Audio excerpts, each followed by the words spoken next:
Dans cette vidéo, je vais répliquer ma page lavage que j'ai fait dans le module Vision, mais dans le module Perspective. Donc, je vais aller dans le module Perspective, Create New View, je vais l'appeler Lavage, je vais encore prendre un Flex Container, puis je vais faire Create View. Donc, j'ai juste fait un petit oubli, donc je vais aller dans les Views, je vais faire le petit plus, et je vais donner un URL pour ça, donc je vais l'appeler Lavage. Et je vais aller sélectionner ma page de lavage pour être sûr qu'elle a un URL et qu'on puisse y accéder. Une fois que ça c'est fait, je peux faire entrer et je vais aller dans ma page de lavage et puis je vais être prêt à commencer. Donc si on ouvre notre page lavage, on voit qu'on a 3 éléments. On a le texte qui nous dit qu'est-ce qu'on doit faire, on a le temps à mettre et on a un petit voyant qui nous dit qu'est-ce qui est activé ou pas. Donc, je vais venir essayer de répliquer ça. Donc, dans lavage, je vais ouvrir les composants, je vais l'ouvrir, je vais le laisser ouvert et puis je vais ajouter des colonnes, puis je vais le faire prendre là, un petit peu plus d'espace et je vais faire un double clic. Donc là, on va avoir différentes colonnes.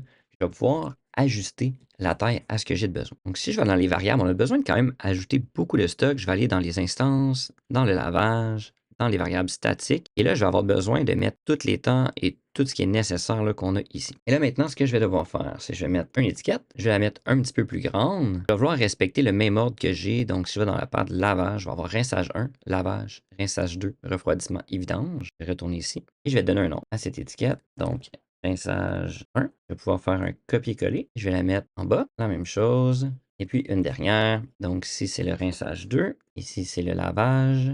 Ici, ça va être le refroidissement. Et ici, ça va être la vidange. Une fois que ça c'est fait, je vais vouloir ajouter le temps aussi. Et si je veux pouvoir le changer, donc on va aller dans le menu ou les composants perspective et je vais aller chercher les entrées et je vais aller chercher un numeric entry field. Et ici, je vais prendre le bouton que je vais ajouter ici. Et là, on va s'assurer de le mettre juste à côté. Donc, je vais mettre ici pour qu'il prenne la même place. Mais je vais l'allonger un petit peu pour prendre un petit peu plus de place. Et lui, je vais faire un binding. Donc, je le sélectionne et on va vouloir mettre une valeur. Donc, soit que je peux venir le chercher ici. Donc, dans les tags, je vais dans les tags, système, cyberphysique, instance, lavage, statique, temps, rinçage 1, HMI, et je vais aller chercher la valeur. Et puis, je fais OK. On a le chemin complet, on met ça bidirectionnel pour qu'on puisse faire un échange. On le fait appliquer, et puis OK. Il met le 2 par défaut. Ensuite, l'autre façon de faire, c'est que je pourrais le déposer ici. J'agrandis. Je vais dans les variables qui sont ici. Donc, lavage, statique. Ici, on a temps de lavage HMI. On va aller chercher la valeur. Et je pourrais faire un glisser-déposer ou qui est écrit value. Et là, il va faire le binding automatiquement. Et si je clique sur le binding, on voit qu'il est allé chercher la bonne chose. Sinon, ce que je peux faire un copier-coller aussi et juste venir changer le texte ici pour mettre, par exemple, rinçage 2. Donc, on fait la même chose pour les autres.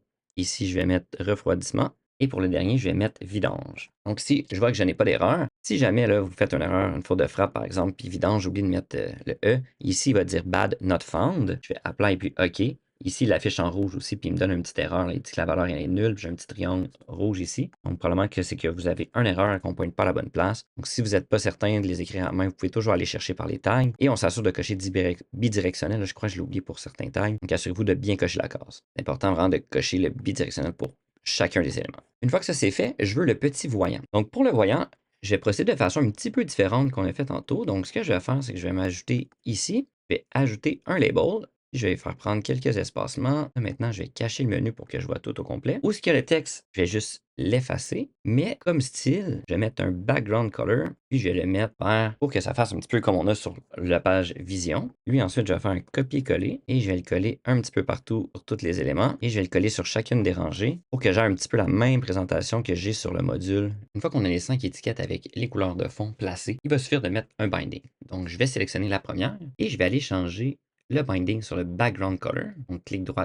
configure binding. Je vais aller dans expression et puis je vais juste coller ici une expression. Et en gros, ce que ça dit, si la variable, elle est vraie, on va donner cette couleur-là. Sinon, on va mettre cette couleur-là et puis on ferme la parenthèse. Donc, si on a if, on ouvre la parenthèse d'un espace, la variable qu'on va chercher, virgule la première couleur, virgule la deuxième couleur et on ferme la parenthèse. Je vais faire apply et puis OK. Et maintenant, sur le background color, je vais faire un clic droit, je vais faire copy binding et sélectionner tous les éléments soit dans le Project Browser ici, ou je peux les sélectionner aussi sur ma page de dessin. Je vais aller sur le Background Color, je vais faire un clic droit, et puis je vais aller dans Paste Binding, et là, le binding va être collé partout. Le seul petit problème, c'est que si, par exemple, je sélectionne un seul, et que je clique sur le binding, il va avoir la même variable. Donc, ça va être important de changer ici le rinçage 1 pour lavage, pour que ça fitte avec le bon élément, appliquer et puis OK. Le deuxième, je vais venir mettre rinçage 2. Ensuite, ici, je mets refroidissement. Et pour terminer, je vais mettre le vidange. Si vous ne voulez pas écrire les variables, vous n'êtes pas trop sûr du nom des variables, vous pouvez toujours sélectionner tout ça, le supprimer